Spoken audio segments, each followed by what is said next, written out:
Hola, ¿qué tal amigos? Es un gusto para mí tener la oportunidad de estar compartiendo nuevamente una clase con todos ustedes.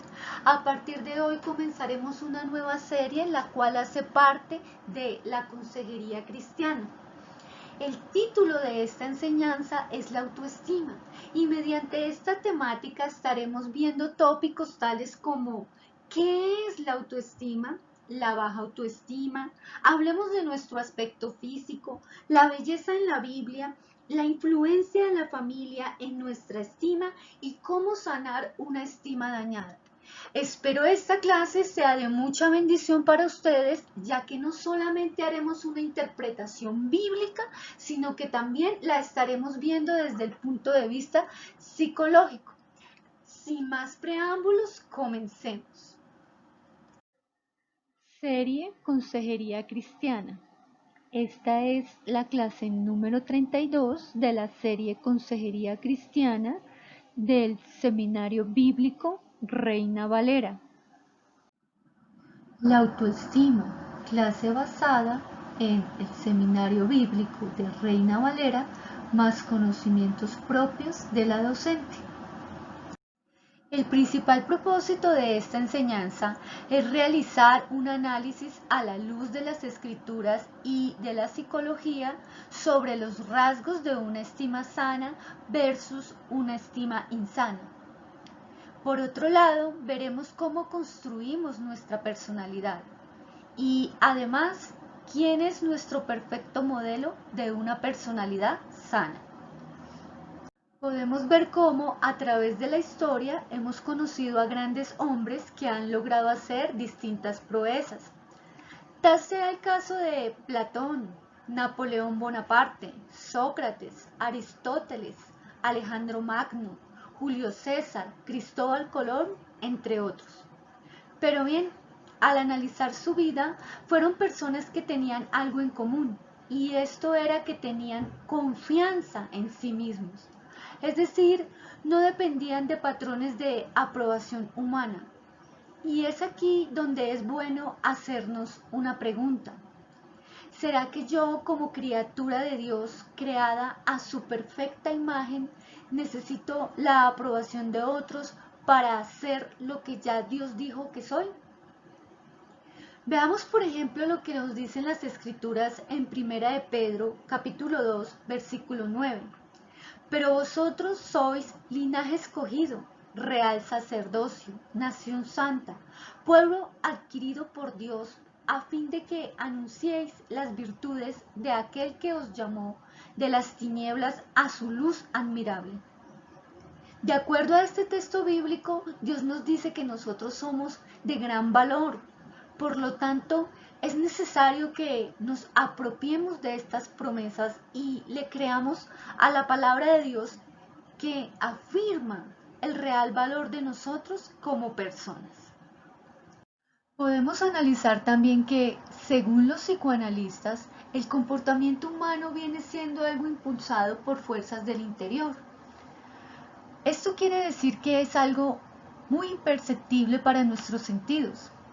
Por ejemplo, para Freud, la experiencia viene siendo la punta del iceberg psicológico. Con lo anterior, queriendo decir que el material que no se ve está en nuestro inconsciente y por lo tanto es más grande que lo que sí se ve. Pero ¿qué dice la palabra de Dios al respecto? ¿Será que realmente nosotros tenemos guardadas cosas en nuestro inconsciente que no se ven? La palabra de Dios dice en Marcos 7:21, porque de adentro del corazón de los hombres salen los malos pensamientos, las fornicaciones, los robos, los homicidios y los adulterios. Cuando la Biblia habla del corazón, habla de la mente, de la voluntad, de las emociones, en otra palabra, del alma. Y es ahí precisamente donde se encuentran escondidas todas esas heridas del pasado, de la infancia, de la crianza, del vivir de nuestra niñez, las cuales nos llevan a cometer pecados. ¿Por qué? Porque cuando tú tienes heridas, muchas veces te comportas como una persona agresiva, una persona envidiosa, una persona destructiva, una persona que odia, una persona resentida. Y todo esto son manifestaciones claras de una muy baja autoestima. Y es ahí donde precisamente el Señor Jesucristo quiere trabajar en nuestras vidas. A través de su Espíritu Santo, Él nos revela lo que hay escondido en nuestro corazón y nos lo permite saber para que nosotros podamos hacer una renuncia a todo ello, proceder a un arrepentimiento y tener un nuevo nacimiento. Un nuevo nacimiento con un corazón cambiado, con un corazón sano, con una nueva manera de vivir y de pensar. Veamos, por ejemplo, la definición de autoestima. ¿Qué es la autoestima? La autoestima viene siendo el sentimiento valorativo de nuestro ser, de nuestra manera de ser, de quienes somos, del conjunto de rasgos corporales, mentales y espirituales que configuran nuestra personalidad. Esta la aprendemos y cambia y puede mejorar. Es más o menos a partir de los 5 o 6 años cuando empezamos a formarnos dentro de nuestra mente un concepto de cómo nos ven nuestros mayores, sea el caso de nuestros padres, compañeros y amigos, también de las experiencias que vamos adquiriendo con el transcurrir de nuestra vida. Según cómo se encuentre nuestra autoestima, esta es responsable de muchos fracasos y también de muchos éxitos, ya que una autoestima adecuada, vinculada a un concepto positivo de nosotros mismos, potenciará nuestra capacidad de desarrollar nuestras habilidades y aumentará el nivel de seguridad personal. Por otra parte, una autoestima baja nos enfocará siempre hacia la derrota y hacia el fracaso. Podemos ver un ejemplo de esto en 1 Samuel capítulo 16. Si tú tienes la oportunidad de leer 1 Samuel 16, te vas a dar cuenta que Dios habla con el profeta Samuel y le da una orden específica de ir en busca de quien sería el próximo rey de Israel y de ungirlo. Pero el profeta Samuel, al llegar a la casa de Isaí, le pide que le presente a sus hijos. Isaí saca a los hijos que hay en casa y a todos ellos los exhibe delante del profeta Samuel. Y el profeta Samuel llega a creer que alguno de ellos es, pues eran varones altos, de buen parecer, corpulentos y grandes guerreros. Pero en ese momento Dios habla a el profeta Samuel y le dice: no te dejes impresionar por su apariencia, pues yo miro es el corazón. Y podemos leer lo que dice en el versículo 11. Dice: después Samuel preguntó: ¿son estos los hijos, todos los hijos que tienes? Entonces respondió Isaí: queda todavía el más joven, pero está en el campo cuidando ovejas y cabras. Aquí podemos preguntarnos por qué razón Isaí esconde a uno de sus hijos, casualmente al menor. Era el de los mandados, era el que cuidaba las ovejas y las cabras. Pero ese, el menos valioso para su familia, era el más valioso para Dios. La formación de David fue en el campo, defendiendo de los leones y de todo tipo de fieras a sus ovejas y a sus cabras. Quizás hoy tú eres para tu familia lo menos importante, el menos valioso, o quizás eres la oveja negra de tu familia, pero aún así Dios promete que si tú eres su hijo, si recibes el regalo inmerecido de la salvación que te da Dios por creer en Jesús, tú eres perla de gran precio, como lo llegó a ser David, el gran rey de Israel, el profeta escogido, el ruiseñor, el salmista, el adorador. pero continuemos analizando nuestro tema de la autoestima. Para seguir analizando nuestro tema de la autoestima, vamos a ver la definición de qué es una baja autoestima. Todos tenemos en el interior sentimientos no resueltos, como lo habíamos hablado ya antes. Y aunque no siempre seamos conscientes de estos sentimientos ocultos de dolor suelen convertirse en enojo, y con el tiempo volvemos el enojo contra nosotros mismos, dando así lugar a la depresión.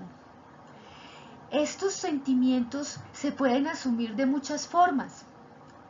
Una de ellas es odiarnos a nosotros mismos, otra es tener ataques de ansiedad y repentinos cambios de humor, sentimientos constantes de culpas, reacciones exageradas y una hipersensibilidad en contra de lo negativo de las situaciones. Y muchas veces también encontrar cosas negativas en situaciones que son positivas, además de sentimientos de impotencia y constantes sentimientos de autodestrucción. Veamos, por ejemplo, qué nos dicen las escrituras acerca de este tema. El espíritu humano puede soportar un cuerpo enfermo, pero ¿quién podrá sobrellevar un espíritu destrozado? Esto lo podemos encontrar en Proverbios 18:14. ¿Te has dado cuenta que cuando uno habla con personas que padecen alguna enfermedad, no todas tienen la misma actitud frente a la misma? Si bien es cierto, la enfermedad lleva implícita una tendencia a la depresión, no todas las personas toman las enfermedades de la misma manera. ¿Y esto por qué? Porque muchas personas, a pesar de que se sienten enfermas, tienen una actitud positiva frente a la vida. Aún hay sueños, motivaciones en su corazón. Quizás porque su alma no está tan herida como las otras personas que se deprimen. Y eso es lo que quiere resaltar la palabra, porque un cuerpo enfermo se puede sobrellevar, pero lo que es muy difícil y casi imposible de sobrellevar es un espíritu destrozado, es decir, un alma herida, un alma quebrantada, un alma dolida, un mal concepto acerca de nosotros mismos, esas palabras continuas que pasean por nuestra mente y que nos recuerdan todos esos sentimientos y palabras dichas por nuestros maestros, por nuestros padres, por otras personas que influyeron de manera negativa en nuestra vida. De ahí que sea tan importante tocar este tema de la baja autoestima y poder realmente saber cuáles son las causas de que nosotros tengamos una baja autoestima y de que nosotros actuemos en la forma negativa en que muchas veces estamos actuando. Ahora vamos a hablar de un aspecto que es de mucha importancia en la autoestima. Hablemos del aspecto físico.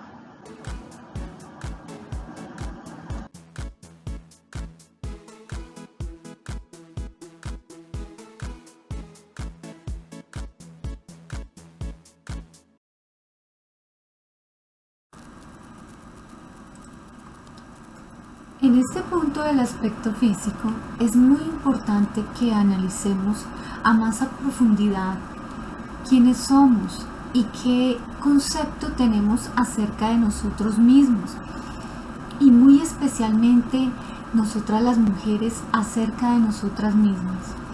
¿Y por qué digo esto? Porque en el aspecto físico quienes más tenemos problemas somos las mujeres, desafortunadamente. ¿Y en razón de qué? En razón de que andamos buscando de cierta manera agradar al mundo, agradar de pronto al sexo masculino, vernos siempre bellas, y de cierta manera esto no está mal. El que tú quieras verte bonita, el que te guste verte en el espejo y te agrade lo que ves allí. La cuestión es la siguiente: realmente tu deseo de belleza es verte linda, verte bonita, agradarte a ti misma, o tu deseo de belleza es la fama, es la aprobación, es el reconocimiento, es que digan de ti siempre qué mujer tan hermosa. Hay una diferencia entre quererse ver bonita y quererse ver sensual, atractiva, para atraer todas las miradas sobre nosotras. Y es muy importante que pensemos por un momento qué queremos obtener con nuestra belleza física, ya que si Dios nos ha dado belleza, esta es un don de Dios que también debemos saber usar.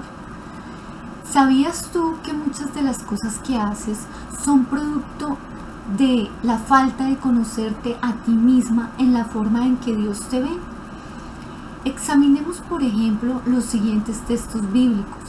Dice la palabra de Dios que por cuál es su pensamiento, tal es Él.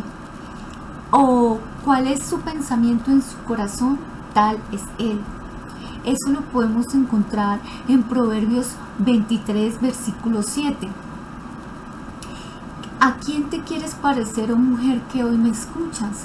¿Quieres ser esa chica sexy o fatal, esa que atrae todas las miradas sobre sí misma y en algunas mujeres despierta envidia y en los hombres lujuria? ¿Te importa demasiado lo externo y qué vas a hacer cuando lo externo se acabe? Dice la palabra de Dios también lo siguiente: los encantos y la belleza son una mentira, mas la mujer que honra a Dios es digna de ser alabada. Eso lo podemos encontrar en Proverbios 31:30. Hay mujeres, sea el caso de Amparo Grisales, con todo el respeto que merece la diva colombiana, que tienen grandes problemas con su vanidad.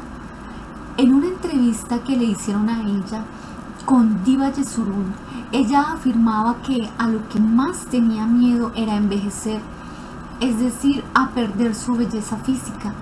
Una mujer que durante muchos años ha sido reconocida como la mujer diva, el sex symbol, es decir, el símbolo sexual colombiano, y su gran temor es perder su belleza. ¿Por qué razón? Porque su seguridad la fundamentó nunca en sus valores como mujer, como persona, como criatura de Dios, sino en su aspecto físico. Y ella no es la única que pasa por esta situación. Si vemos hoy, las mujeres todas andan buscando un prototipo, todas quieren parecerse a otro tipo de mujeres con senos grandes, labios gruesos, pestañas muy largas, cabelleras largas, muy lisas. Desean en todo momento en sus redes sociales estar posteando las fotos donde se ve más linda, donde se ve más atractiva. Pero sabes, querida mujer que hoy me escuchas, ninguna de esas cosas que tanto dominan nuestra mente y nuestro corazón provienen de Dios. Dice la palabra de Dios, pues el mundo solo ofrece un intenso deseo por el placer físico, un deseo insaciable por todo lo que vemos y el orgullo de nuestros logros y posesiones. Pero nada de esto proviene del Padre, sino que proviene del mundo. Y esto está en Primera de Juan, capítulo 2, 16. Y el mundo pasa y sus deseos, mas el que hace la voluntad de Dios permanece para siempre. Pero ¿quieres escuchar un texto más confrontante acerca de nuestra realidad humana? Lo podemos encontrar en Isaías 40, versículo 8. Dice: sécase la hierba, marchítase la flor, mas la palabra de Dios permanece para siempre. En este texto el Señor nos está diciendo que somos como hierba, como flor. Dice que la hierba o la flor nace en la mañana y en la tarde se marchita. Nosotras las mujeres tenemos la tendencia a envejecer incluso mucho más rápido que los hombres. A partir de los 25 a los 30 años la mujer empieza a marchitarse, se va yendo la belleza de su juventud. Y es cuando nos empezamos a dar cuenta que estamos entrando en otra etapa donde debemos confrontar una madurez y debemos ver la vida de manera diferente a cuando éramos adolescentes, ¿verdad? Dios no tiene ningún desagrado en que tú te diviertas, en que pasees, en que te pongas linda, pero todo debes hacerlo con un temor de Dios, con una moderación, con una mesura, con una modestia. Veamos, por ejemplo, qué nos dice la palabra en Eclesiastés capítulo 11, versículo 9. Dice: alégrate, oh joven, en tu juventud, y placer tome tu corazón en todos los días de tu juventud, y anda en los caminos de tu corazón y en la vista de tus ojos. Pero sabe que sobre todas estas cosas traerá juicio Dios. Es decir, Dios te va a pedir cuentas no solamente a ti, sino también a mí. ¿Qué hiciste con tu juventud? ¿Te importó solo la fama, el placer, ser el símbolo sexual? ¿O en algún momento te detuviste a pensar que tus días son cortos? Hay otro texto bíblico que no te lo tenía preparado, pero que dice de la siguiente forma: oh Señor, ayúdame a contar la brevedad de la vida para que adquieras sabiduría. El propósito de que tú entiendas qué es una verdadera autoestima es que tú salgas de esas cárceles donde te encuentras, donde tal vez yo también en algún momento de mi vida estuve, donde consideraba que lo importante era lo exterior, la marca de ropa que llevara puesta, el peinado que tuviera, que yo era valiosa por de pronto tener ciertas marcas, tener cierto tipo de ropa. ¿Será que realmente ese es tu valor? ¿O tu valor es ser una prenda preciosa, una joya valiosa, una corona de oro en las manos de Dios, en las manos del alfarero, una vasija de barro, sumisa y humilde, que se deja formar por aquel Rey de Reyes que te ama y que incluso promete ser tu esposo? Espero esta reflexión te lleve a un crecimiento como persona, pero continuemos con nuestra clase.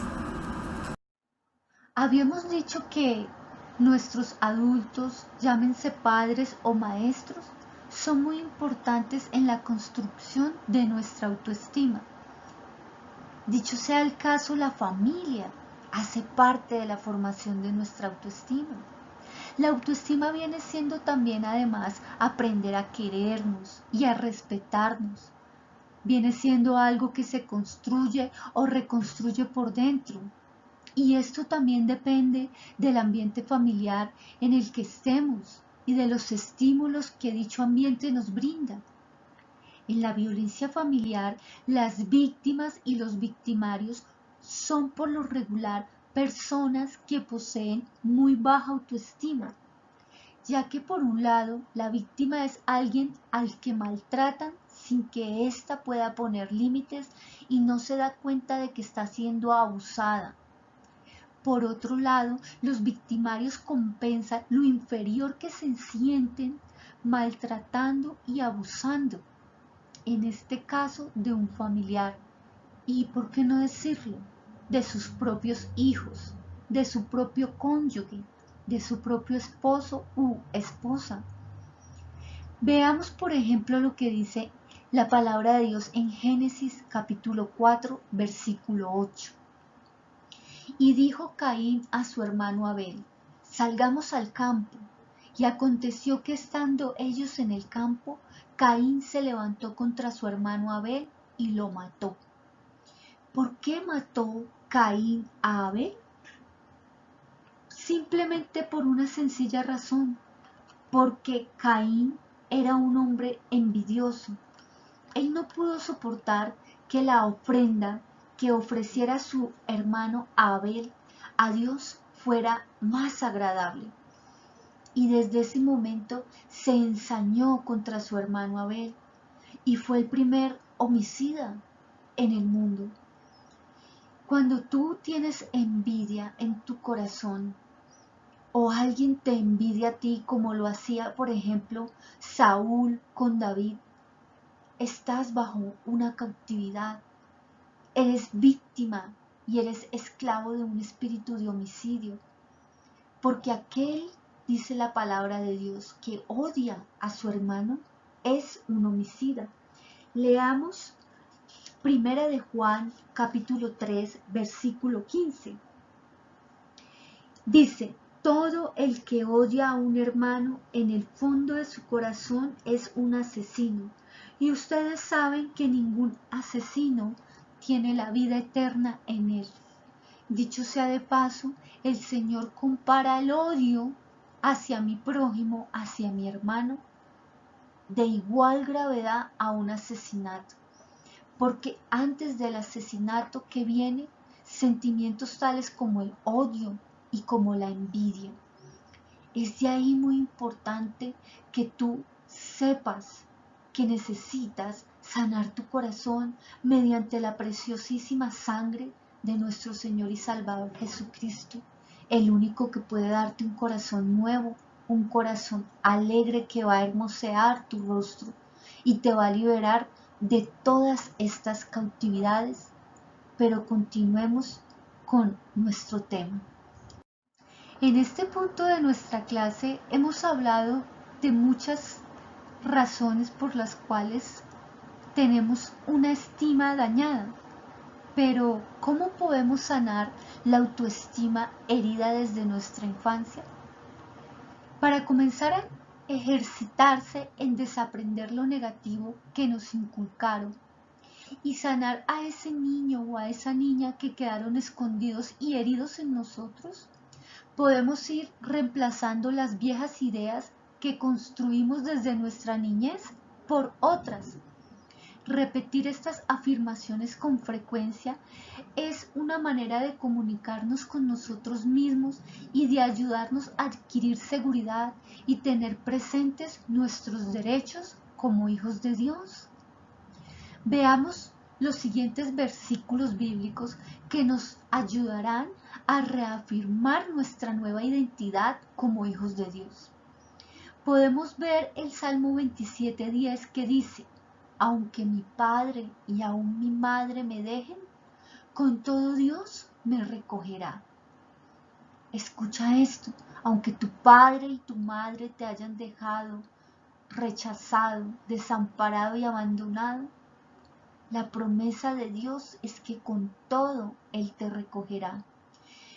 Romanos 8, versículo 1-2 dice, soy libre de condenación porque no hay condenación para el que está en Jesús.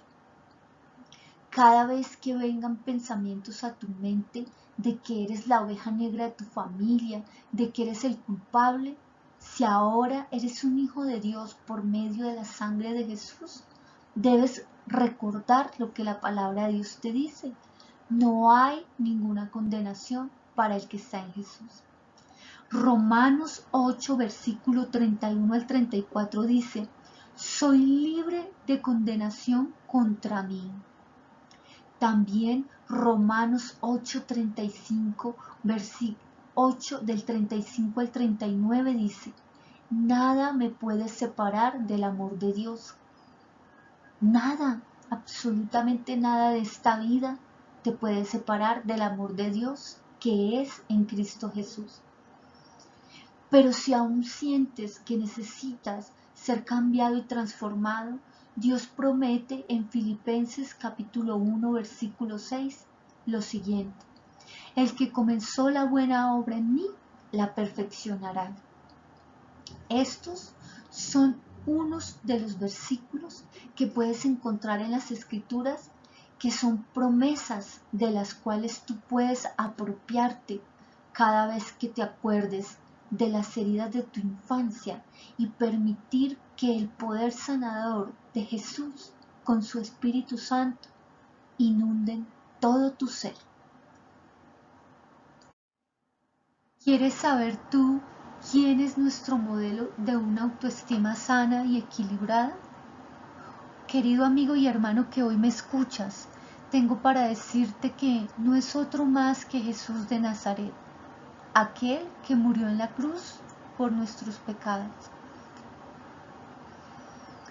Mira, por ejemplo, lo que Jesús decía en la cruz cuando moría a manos de pecadores. Y Jesús decía, Padre, perdónalos porque no saben lo que hacen. Eso lo encuentras en Lucas 23, versículo 34. Jesús, un Rey poderoso, Hijo de Dios, lleno de hermosura y majestad, Creador de los cielos y de la tierra y dueño de todo lo creado, no tuvo en cuenta tal grandeza, sino que mira lo que hizo por amor a ti y por amor a mí. Dice Filipenses capítulo 2, versículos 6 al 8, el cual, siendo en forma de Dios, no estimó el ser igual a Dios como cosa a que aferrarse, sino que se despojó a sí mismo, tomando forma de siervo, hecho semejante a los hombres, y estando en condición de hombre, se humilló a sí mismo, haciéndose obediente hasta la muerte, y muerte de cruz. Pero mira también lo que Jesús nos aconseja para sanar nuestras heridas, ya que Él tuvo que sentir dolor en todas las áreas de su vida. Él dijo: carguen con mi yugo y aprendan de mí, pues yo soy apacible y humilde de corazón, y encontrarán descanso para su alma. Ya basta de cargar con resentimientos de tu pasado, con las heridas de tus padres, de tu padre y de tu madre, de tus hermanos, de la desigualdad que quizás hubo o hay dentro de tu familia, o de las desigualdades que tenemos hoy a nivel político, económico, social. Aprendamos de Jesús, que fue manso y humilde y se humilló a sí mismo delante de Dios, y dice la palabra de Dios que como Él se humilló, es puesto a la diestra de Dios, es reconocido entre los grandes, porque Dios humilla al soberbio, pero da gracia a los humildes. Esta es otra promesa que hoy también tú debes aprender. Ha sido un completo gusto y un completo privilegio compartir contigo esta clase. Espero cada uno de los tópicos que pudimos analizar por medio de este recorrido haya sido de mucha bendición para tu vida. Espero ahora tengas un mejor concepto de ti mismo y de ti misma, y aprendas a verte no como el mundo quiere que te veas, sino como realmente Dios quiere que te veas. Acuérdate de la humildad de Cristo Jesús, quien siendo un Rey poderoso, no tuvo esto como algo a lo cual aferrarse, sino que por el contrario, como lo leímos hace un momento en los textos bíblicos, Él se despojó de su hermosura, se despojó de su poder, se despojó de su trono celestial. Dice la palabra de Dios que Él quedó convertido prácticamente en un guiñapo humano. Él quedó completamente lacerado y destruido. Toda su belleza, todo lo que hubiera sido valioso para Él a sus 33 años, en la mitad de la vida, Él lo entregó por amor a ti y por amor a mí. Y Él promete darnos cosas mucho más grandes de las que nosotros pudiéramos pedir o incluso imaginar. Cierra tus ojos un momento y permíteme hacer una oración por tu vida. Señor, te doy gracias por la vida que me has dado desde el momento de mi nacimiento. Aunque tuve maltratos y situaciones difíciles en mi infancia, y aunque mi padre y aún mi madre en cierto momento me dejaron y me abandonaron, yo creo en tu promesa que dice que con todo tú me recogerás. Abro las puertas de mi corazón y dispongo mi vida para que tú entres en él y me hagas una persona diferente. Ayúdame a no depender ya de las cosas externas, llámense estas fama, dinero, belleza, fortuna. Ayúdame a depender, Señor, de tu infinito amor. Transforma mi vida. Ayúdame, Señor, a entender que yo soy mucho más que este cuerpo, que es una morada terrestre y que día a día va envejeciendo. Y ayúdame a comprender, Señor, que yo soy un ser espiritual, un ser trascendente, y que tú has prometido darme, Señor, vida eterna. Vida me prometiste y vida me has dado. No moriré, sino que viviré y veré las grandezas del Señor. Gracias, Señor, por darme la oportunidad de vivir en este mundo, de haber nacido, de haber vivido todos estos años de vida que me has regalado y de permitirme, Señor, recibirte en mi corazón como mi único y suficiente Salvador personal. Escribe ahora mi nombre en el libro de la vida y no lo borres jamás. Gracias, Dios, en el nombre de Cristo Jesús, tu Hijo. Amén. Muchas bendiciones para ti y para todos mis hermanos en YouTube, en Facebook y en las distintas redes sociales. Espero vernos en una próxima clase. Hasta pronto, muchas bendiciones.